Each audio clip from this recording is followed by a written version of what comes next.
Tšau, ilusat esmaspäeva. Tore, et oled jälle siin.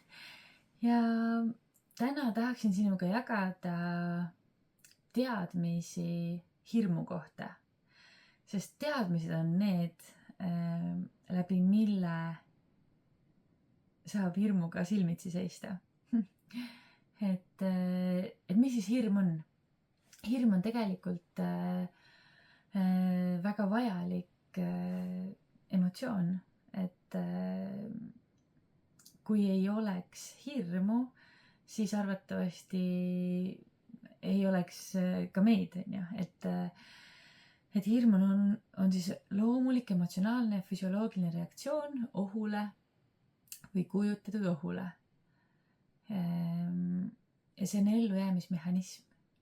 Ja ta on arenenud siis selleks, et kaitsta meid vigastuste või surma eest. Ja seda võib põhjustada nii reaalne kui kujutletav oht. Mis siis tegelikult ajus toimub? Hirm kõigepealt siis aktiveerib meil ajus sellise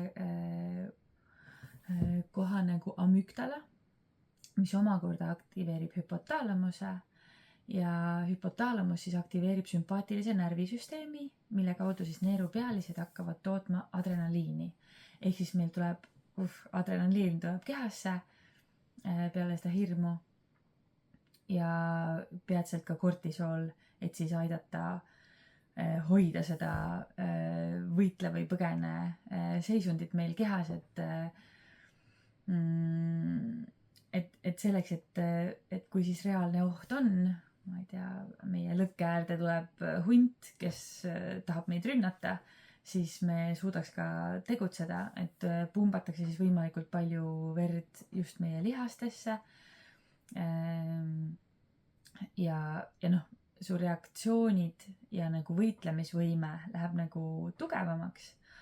Aga tegelikult, mis taustal toimub, mis siis nõrgeneb, on siis nagu just sellel hetkel, kui see hunt päriselt tuleb, on ju sinna lõkke äärde, siis sul on seda vaja. Aga tänapäeva maailmas, kus me enam selliste olukordadega tihti silmitsi ei seisa, siis tekitavad hirmu hoopis teistsugused asjad, mis tegelikult meie elu ei ohusta. Jah, ja kui see hirm jääbki pikaajaliselt meile seisma, meie sisse, siis tegelikult aeglustub siis seedimine, sest et seedimine sellel hetkel, kui sa pead võitlema, ei ole kõige olulisem. Samal ajal ka mälu ja mõtlemisvõime nõrgeneb. Mis siis veel, immuunsüsteem samal ajal nõrgeneb. Uni on tegelikult väga palju halvem, kui sa kujutad ette ennast seal lõkke ääres selle hundiga võitlemas, siis sul ei ole sellel hetkel und vaja. Ja jah, et mälu, keskendumisvõime ja seedimisega, mis võivad veel tekkida nagu pikaajalise sellise hirmu tagajärjel, on ka kõhukinnisus, ärritunud soolesündroom ja tegelikult ka rasva ladestumine, siis et kui nagu jah, niimoodi suuremas pildis vaadata, et selline on siis hirm, sellised on siis need keemilised reaktsioonid. Ja ometi tegelikult see hirm on väga oluline asi, et me ei saa nagu olla justkui pahased, et miks meid siis valesti üles ehitati, et tegelikult see on väga oluline ja me hirmust selles mõttes see ei ole midagi, millest me peame nagu sellest reaktsioonist, et see vahest võib nagu tekkida, et see tegelikult on hea asi, see on nagu toetab meie keha. Aga kui seda on üleliia palju ja tihti peale ja ka nagu pidevalt, siis see on midagi, mis tegelikult väga pärsib meie heaolu. ja seda tuleb siis teadvustada ja mõista, et mõista siis ka enda neid hirmuallikaid, et mis seda võivad tekitada ja siis sellega silmitsi seista, et üks väga hea moodus nagu nii-öelda hirmu, sellel hetkel, kui sa oled hirmul, siis sul ei ole võimalik ka, su aju sisuliselt tegelikult ju lülitub välja, et esimene samm, mis sa pead tegema, on samm nagu tagasi, et vaadata korra kaugemalt. Okei, praegu on selline olukord, minus on tekkinud hirm ja esimene viis selleks, et nii-öelda seda sammu teha tagasi ja hakata nagu veidi leebuma. Üheks viisiks on mõista seda, et sina ise juhid enda mõtteid. Ja kui sa saad aru, et millest see hirm tekib ja sa saad selle nagu lahti mõtestada ja aru saada, et kas see on siis tegelik päris hirm või see on midagi, mida ma justkui kujutan ette ja ise võimendan, et tihtipeale see hirm algab justkui väikse lumepallina ja hakkab järjest veerema ja lõpuks on väga suur, et meie mõtted ise võimendavad seda, et kui sa selle algusfaasis sellest nagu seda mõista ja mõista ka seda, et ma saan ise valida, mis mõtte ma järgmiseks valin. Ja samal ajal mõista seda, et mina ise ei ole see mõte ja mina ise ei ole see hirm. Et eraldada ära need kaks asja. Tahtsin lihtsalt tuua siia ühe näite, mis meile teaduslikus ja praktilises valukäsitluses toodi. Nimelt siis füsioteraapia õpingutel. Nimelt oli siis ehitusplatsil üks mees, kes astus endale naela läbi jalanõu jalga ja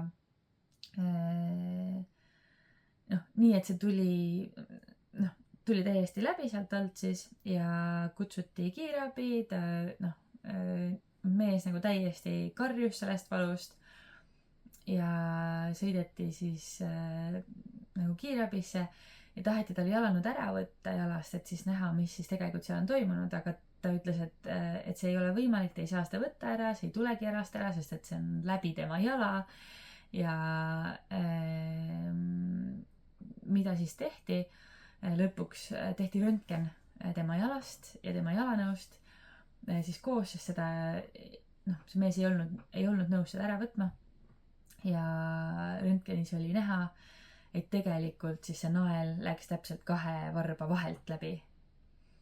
Et see, et meie ise suudame nii palju nagu juurde keerata, ma kujutan ette, et selles hetkes, kus sa näed, et see tuleb, ja sa ise justkui tunned täiesti selgelt seda valu, siis see valu võib tegelikult tulla ka sellest hirmust.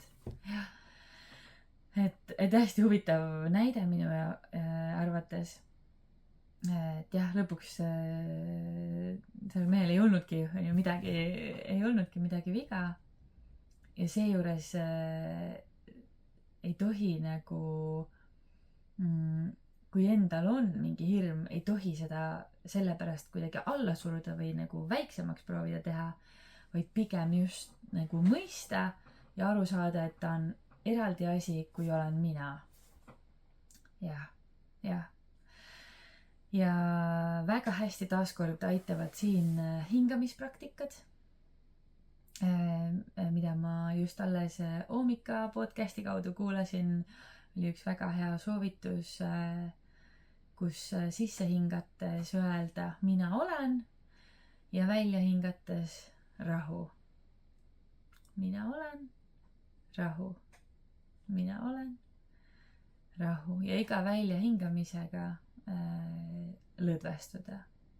Sisse hingates mina olen, välja hingates rahu.